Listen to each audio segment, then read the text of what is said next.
this place of hurt and devastation, and you manage to turn it into something that you're proud of, there's nothing better than that. What was it like kind of watching the old footage back of you and Dan writing the album, having the perspective that you now have?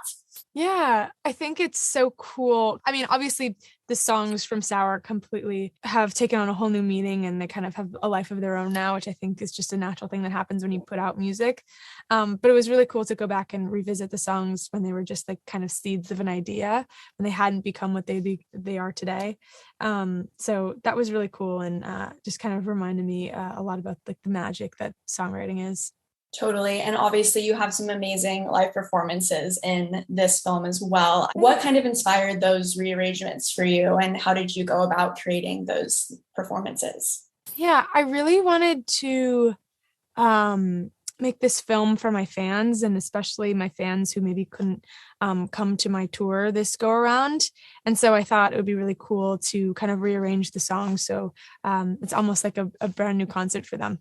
And I love also how intimate this film is. We see you in a couple of moments of vulnerability. The one that really struck me was kind of during the recording of Enough for You. What's wrong? I'm so sad about it. I don't know. I think you're overthinking that. What made you want to include moments like that in this film? Yeah, I just think they're an important part of the process of making an album. I think I had so many like doubts and insecurities, and I think it would be doing the process a disservice if I didn't kind of showcase that, because that was definitely a big part of my mindset at the time.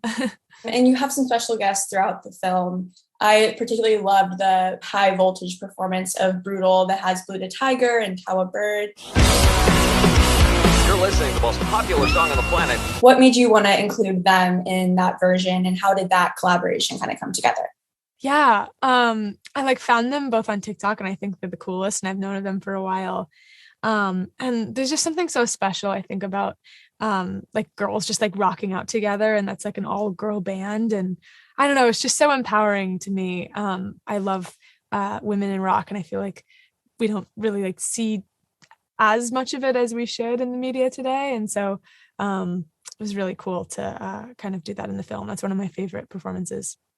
Yeah, and I really love how much your band is spotlighted throughout the film as well. And obviously they're an all-female band. What's the importance kind of that? Yeah, I mean, they're all just like so amazing. They're all such fantastic musicians, and we get along really well. And it's nice to have that camaraderie with people, especially when you're on the road for so many days.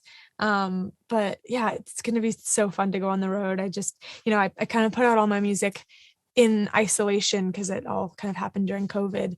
And so it's going to be really fun to get out and about and see the music in real life and how it affects people in real time. What have you kind of been doing to prepare for tour? What's the process been like? Because I know it's your first tour ever, which is crazy.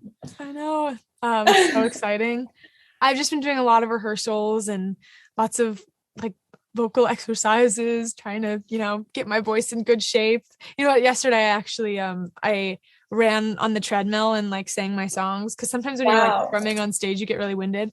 I did such a bad job running on the treadmill. It was so hard. I feel so sorry for my friend who had to listen to me while I did that, because I sounded terrible. But yeah, just stuff like that. Oh my gosh, yeah, that's so great. Yeah, that's amazing.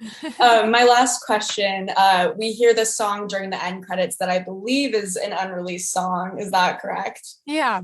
Okay. Is that from your Sour sessions or earlier? And will we get to have a release of that song? Yeah, I wrote that kind of when I was writing all of the Sour songs, and I was just kind of like looking at a bunch of my old voice memos when we were making the film. And I found that one. I was like, oh, that's really good. And it like never came out. So I thought, oh, let's just like put it as a voice memo in the film, and maybe something that people will like. But I don't actually think it'll ever come out, which I think is kind of cool. It's like just a little treat. There's nothing that connects people, and nothing that is a truer window into the human emotion than music.